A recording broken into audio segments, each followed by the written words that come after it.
बबलू हाथी सुबह सवेरे अकेले वन में टहलने के लिए निकला। वह अपने ही धुन में चला जा रहा था। लगता था उसके दिमाग में कोई उलझन है जिसे वह सुलझाने की कोशिश कर रहा था। सड़क पर आगे बढ़ते ही उसके सामने चीकू खरगोश भागा। बबलू का पैर उसके ऊपर पड़ने ही वाला था कि चीकू जोर से चिल्लाया। उसकी आवाज सुनकर बबलू ने अपना पैर पीछे खींच लिया। कहाँ खोए हो बबलू भाई? कहीं नहीं, बस कुछ ऐसे ही सोच रहा था। किस बारे में? तुम जानकर क्या करोगे? शायद मैं तुम्हारी कुछ मदद कर सकूं। तुम तो जानते हो आजकल वन में कितनी चोरियां हो रही हैं, पर चोर का कोई अता पता ही नहीं है। इस बात को लेकर वन के सारे प्राणी चिंतित थे। वे वहाँ खुद को सुरक्षित महसूस नहीं कर रहे थे।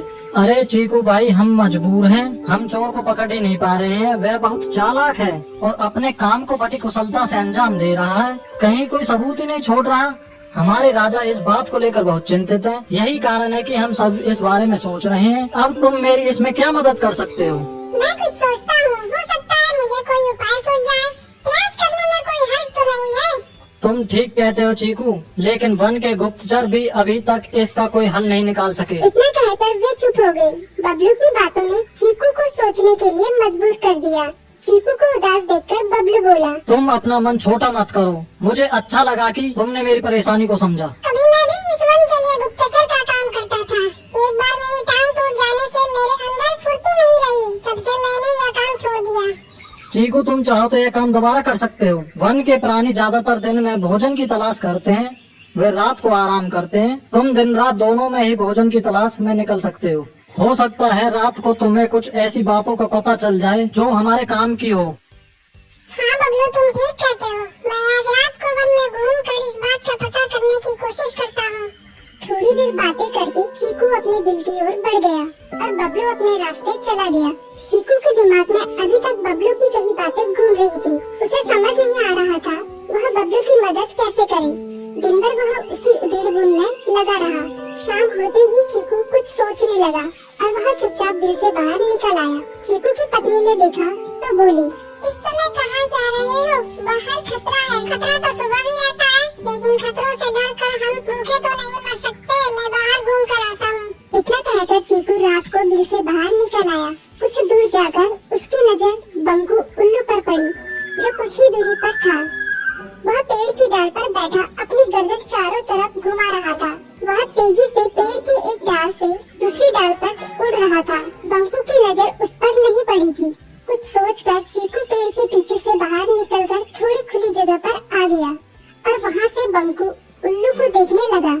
बंकू ने चीकू को अंधेरे में भी देख लिया, पर उसने उसमें कोई उत्सुकता नहीं दिखाई और अपनी गर्दन चारों ओर घुमाता रहा। चीकू बड़ी देर तक बंकू की हरकतों पर नजर रखे रहा। वह थोड़ी देर तक खुले मैदान में खड़ा रहा, पर बंकू ने उसे देखकर भी अनदेखा कर दिया। उसने महसूस किया कि बंकू के आसपास चमकू चमगादड़ भी मंडरा रहा था। कुछ देर वन में घूमने के बाद चीकू अपने बिल में लौट आया और सुबह होने का इंतजार करने लगा। अगली सुबह बबलू उसी रास्ते में जा रहा था। रास्ते में चीकू उसका इंतजार कर रहा था। आज बड़ी जल्दी आ गए बबलू। हाँ, आजकल मुझे चिंता की वजह से नींद नहीं आती। कोई नई खबर है क्या? यकीन से तो मैं नहीं कह सकता, पर मैं तुम्हें ऐसे प्राणी का नाम बता सकता हूँ जो शायद चोरों की मदद कर रहा है। कौन है वो? बंकू उल्लू। इतना कहकर चीकू ने रात की घटना उसे ज्यों की त्यों सुना दी। इसे सुनकर बबलू का माथा ठनका। बबलू की आंखें चौधिया गई। तुम ठीक कह रहे हो। मुझे आज रात बंकू और चमकू पर नजर रखनी होगी। इतना कहकर वे दोनों अपने अपने रास्ते चले गए। बबलू रात को अपने साथियों के साथ बंकू पर नजर गड़ाए रहा। उसकी संदिग्ध गतिविधियों को देखकर बबलू ने उसे उसके साथियों चंकी और संकी लोमड़ के साथ पकड़ लिया। बबलू ने सख्ती से पूछताछ करनी शुरू कर दी। तुम इस समय बंकू चमकू के साथ क्या कर रहे हो? हम चारों दोस्त हैं, इसलिए साथ बैठकर बात कर रहे हैं। चमगादड़ और उल्लू की दोस्ती तो समझ में आती है, पर लोमड़ के साथ दोस्ती कैसे हो सकती है? सख्ती से पूछने पर दोनों ने अपना जुर्म कबूल कर लिया और सभी चोरियों के बारे में बताया जो उन्होंने कुछ दिन पहले वन में की थी।